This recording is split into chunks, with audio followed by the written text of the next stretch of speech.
Hello everybody, it's me, Kenneth, and I'm joined by the lovely Amanda Roberts again. Thank you very much. My mentor and tutor here at the College of Psychic Studies, where we are on the top floor, this lovely room, the meditation room of the College of Psychic Studies. And today we are going to talk about angels. Yeah. And in our last kind of video with you, Amanda, we talked about guides. Yep. Mainly. And you also teach a lot to do with the angelic realm. Yes. So we're hoping in this video to kind of cover a bit of that area. Mm-hmm. First of all, like, what is an angel? How do we connect to the angelic realm? How do we use it in our lives? And, you know, of course, with your personal experience, what has it been like? So maybe let's just start off with what is an angel? And how is it different from a guide? Wait a minute, I'll just have some water. Well, I want to start off with saying it's lovely to be here, and I'm really honoured, Ken, that you've asked me. He's a great student. He's very clear. He's very open. It's fantastic. So thank you very much for having me here. Angels have generally not been human before. So our spirit guides have been human, they've generally been part of our soul group, we've known them in past lives. Whereas the angelic realm are the closest to source, the closest to God. So kind of when God or source created itself, or the Big Bang was created, the first thing that was part of the creation was the energy that we would call the angelic energy. And this was the way that kind of source could see its reflection of itself, if you want.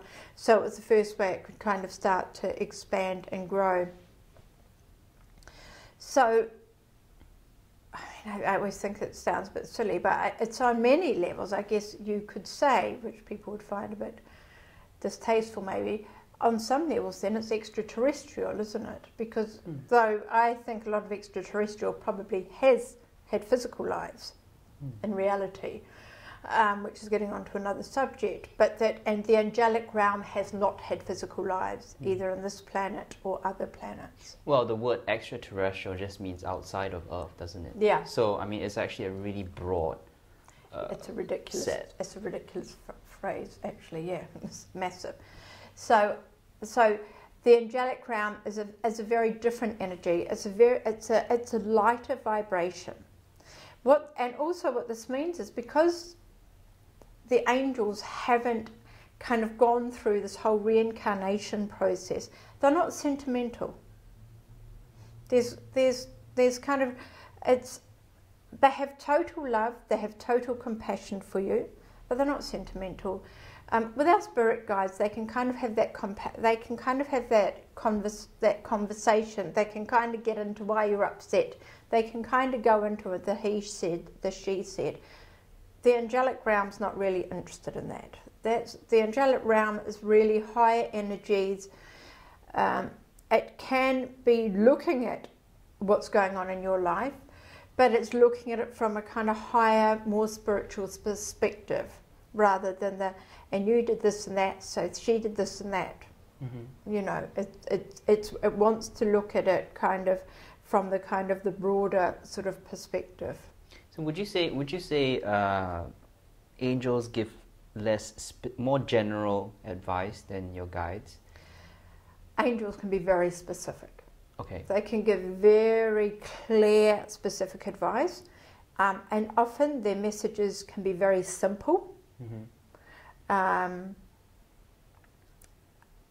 Direct, to the point. I can remember one of the first times I heard them singing. It was beautiful. It was like a choir. They were actually telling me to stop doing something. But they did it in this beautiful, quiet way. And it was only about 4 words drawn out. And it was clear. And that was all that was needed. But it is also possible to channel kind of through information that can be quite detailed, but it's going to be information that is of a higher spiritual nature. Right. which can relate to Earth, it can relate to the way we are, the way we have been, it can relate to structures. Mm-hmm. But it's not going to be worried and concerned about, the small personal sentimental kind of details, mm-hmm. that emotional mental stuff that we get stuck with. Mm-hmm. They're not, that's not the concern. But what is the other thing about angels is they have absolute love for us. They see only our perfection. And when I first tuned into the angelic realm, I just never felt lonely ever again. I mean, it's an extraordinary feeling, and maybe we should do a slight meditation to do during this video. We could do that. Yes, that would be very nice. They've just told me, of course. They direct this, by the way. Because you can, and of course the wings, you can sense them as wings or feel them as wings. They're actually just powerful lines of energy. Mm. And they can really enfold you. It's like being enfolded in this total love. Mm-hmm. So the wings, are the wings just how we interpret them? Yes. It's just an interpretation. It's not literally like that, right? No. But also it's how they can be accessible. I mean, other beings want to be as accessible as they can be to us. It's the way they've often been portrayed. And also because actually you can feel in yourself, actually often in the centre, that point between your shoulder blades. You can feel it, further down. Your heart area, it's almost kind of slightly further up between the heart, kind of in the throat. You can feel this energy, which you can often feel energy expanding from. Well, that would almost be like our wing energy, because the heart chakra actually's electromagnetic field on reality is 26 times stronger than the brain. So I guess that angelic wings is almost like the heart energy of the angels, but it's a lot stronger than 26 times. So it's just kind of this massive energy that's reaching out in all directions. Mm. And the way it's been interpreted artistically in lots of different cultures that didn't really have much contact with each other was these wings. Mm. There's no right or wrong. Yeah. They're not worried about how they're perceived. Yeah. It's the connection and how they can assist us. And there's many ways. I say there's 5 main ways they can assist us in our life. What are those 5 ways? So the 5 main ways they can assist us in our life are healing. They're very good for healing. Protection. They're excellent for protection. I'm going to come back to protection because there's a number of ways in which they can do protection. In fact, this would be good to do as a webinar, to write it all down almost. It's quite interesting. So healing, protection, support. You just feel that total support and love. Ascension. Mm-hmm. So they help us to know our own divinity. What would be the 5th one be? Come on, you should know. You've done my class. I never take notes.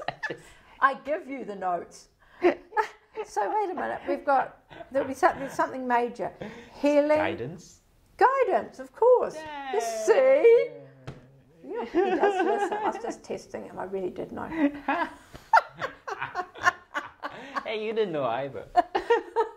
Yeah. No, I'm just making sure you take note of what I teach you. Okay. I told you it would be a main one. The protection's very important because that can be kind of on a number of levels.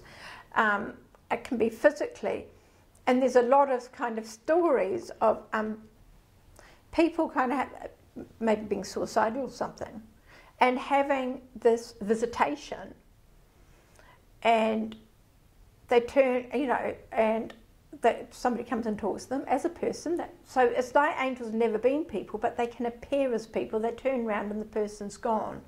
Mm. Someone's stuck in America, and this desert highway, the car's broken down, they know they're in a kind of area. Someone suddenly pulls up, fixes the car, they turn around and say, thanks mate, and there's nothing. for miles. Yeah, there are a lot of stories like that. There's a lot of stories, and this is the angelic realm doing this. There's also other stories of things, so that's you seeing them, but the other sort of stories is one that I really remember is a woman in, I can't remember, a city in New York, in America, and she was walking home and she was terrified. And I'm going to say to you something else in a minute. Can you remind me about the whole thing of free will? Because there's a lot of misperceptions around this.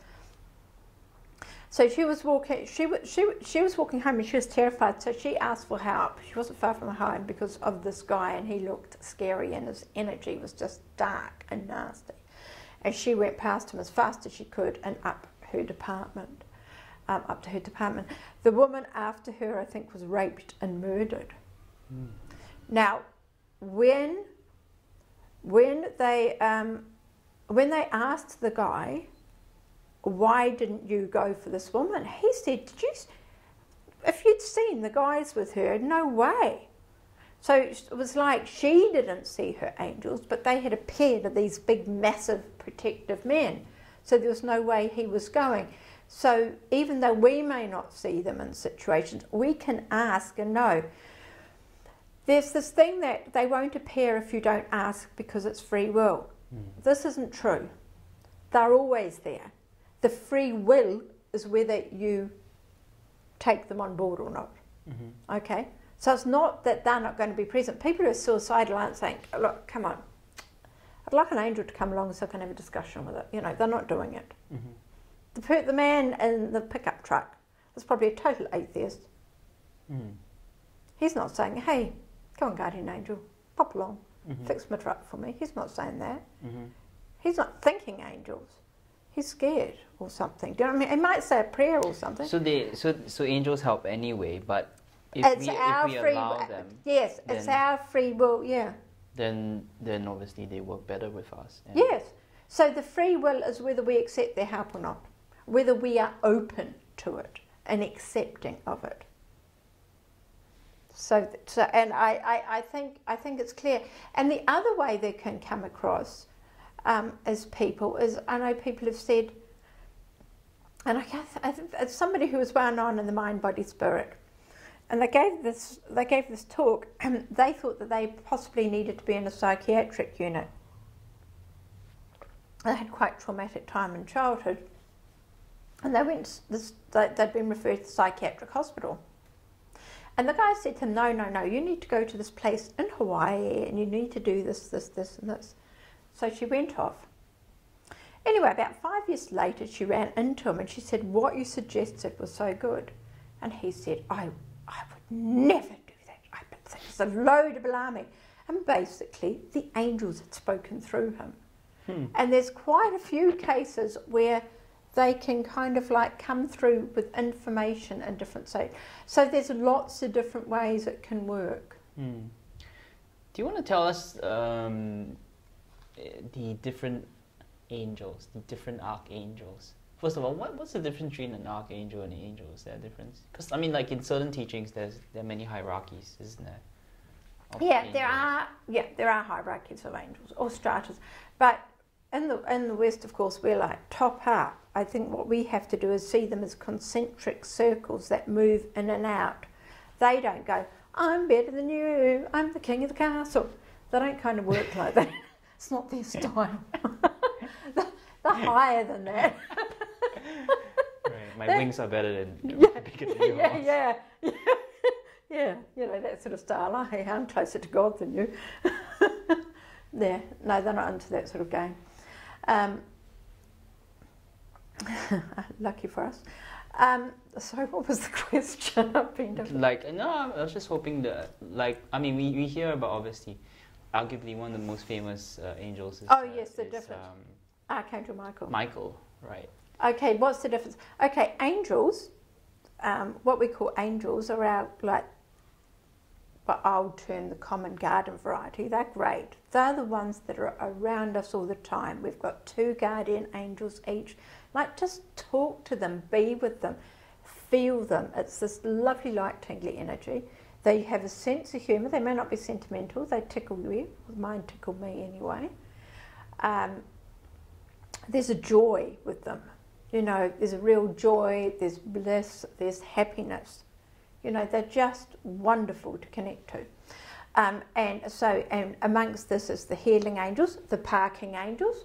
We all know about the parking angels, don't we? Lots of people have used those. There's, you know, there's the angels of joy, the angels to do with children. We've had a whole lot of angels who are helping Gabriel to do with this whole kind of setting up this whole presentation today. Because Gabriel deals with kind of technology, communication. He's communication and creativity rather than technology. Archangel Michael's quite good with technology, actually, interestingly enough. Archangels have specific roles, okay? So they are, in theory, higher in our way of thinking, okay? So the angels are kind of more general, but they come into categories. The archangels have specific roles. So you've got your four main ones, which is Archangel Michael. Archangel Michael is the warrior, or I call him Mr. Motivator. I've got the dream team coming next year. I've got to say it. I do. They've told me it's the dream team. 2013, watch out for them. So we have Archangel Michael, if you've never known him, Mr. Motivator or Arch Motivator. And he really gets you motivated, he gets you determined, he protects you, he helps you with courage, he helps you move forward. Do you know what I mean? He helps you with direction. You know, if you're being put upon, if you're having challenges and difficulties and being picked on, he can really kind of assist you on that level. You know, he's really good, and he's good for kind of psychic attack. He's very good for clearing energy. He's very good for protection. You want him on your side. He's a warrior, and I tell you, he's got very strong, no-nonsense energy. He is an angel of action. He doesn't, you know, no nonsense with him, right? But he's good. You want him on your team. Okay? Number 2 in the dream team is also another angel of action, and that is Archangel Gabriel, who is the arch communicator, and also to do with children, okay, and creativity. So very creative, to do with communication with yourself, with others, so can help with help you to resolve issues, so that you can kind of move through things, so you can see things kind of from a bigger, you know, from a bigger perspective. But very good for creative people. Very good to kind of help you to write, to kind of move on, but also a lot to do with children. If you know people with infertility problems or anything like that, adoption, anything, you want Gabriel around. And you know, it's been known, you know, Gabriel is the most common visitor to Earth. So, but a very good member to have on the team, as I said here, very present, very busy, very active, you know. A great energy to have. The third one we have, of course, is Archangel Raphael, Mr. Energizer, the angel of healing for people, animals, and the world, I've been told, as in the earth, along with the fairy and nature spirit kingdom. And yeah, just to do with really healing yourself, to do with really learning to look after yourself and to respect yourself, mental, emotional, physical, spiritual, to understand the reasons for sickness, you know, to really kind of learn to transform yourself, to heal inner child stuff. So you can really do a lot of work with Raphael on lots of levels like that. And then we have Archangel Uriel. He is magic. Yeah, he's interesting. He's psychic. He's prophecies. He's alchemy. He's transformation. He's transmutation. He's also writing, actually, which is very interesting. He's poetry. He's kind of creative in that ways, because all of that is actually about transmutation and alchemy, isn't it? It's kind of transforming things and putting them down and moving. Dreams, very good kind of for dreams and prophecy and stuff. So quite interesting. And then actually we have Metatron, who's one of the two main exceptions, who were a human, who became an archangel. And Metatron, interestingly, is supposed to be the only archangel, and Uriel is the angel who's the lightest and the closest to God, the only one who can practically see God directly, whose light is so strong because that's the transmutation. And Metatron is the only one who's allowed to sit at the feet of God, and Metatron is the one who writes all our deeds. But also very good for those of you who want to be writers, have Metatron on your side. Kind of, he's the one who does the Book of Karma. But yeah, so who's the other angel? Sorry, who's the other angel that has had a human incarnation? Archangel Sodolphin. Sodolphin. Yeah. Okay, never heard of him. Yeah. From the top of my mind, I've gone blank, and normally I know them all off by heart. That's cool. He's not present today, but yeah. So the dream team are coming. They're kind of coming to. We'll be doing workshops to do. I'll be running workshops to do with them next term. Sorry. And that has does that have to do with the kind of new energy, the new cycle? Yeah, it's the new energy, and it's it is, and it's also kind of looking at the archangels from the less airy-fairy and from a very kind of practical. How do we use them in our life? How do we, for implementation? Kind of from the very, what do you call it? Practical. Yeah. So kind of that very practical kind of point of view to kind of really motivate us to kind of get us on in our life. I'm thinking about, what is it, people have done? They go and, doesn't matter. I've lost my words, don't worry about it, it happens sometimes. But yeah, so kind of from, it's looking at it from a very more grounded, centered point of view. And actually the thing about the angels and other celestial beings, because I work with other very high energies as well,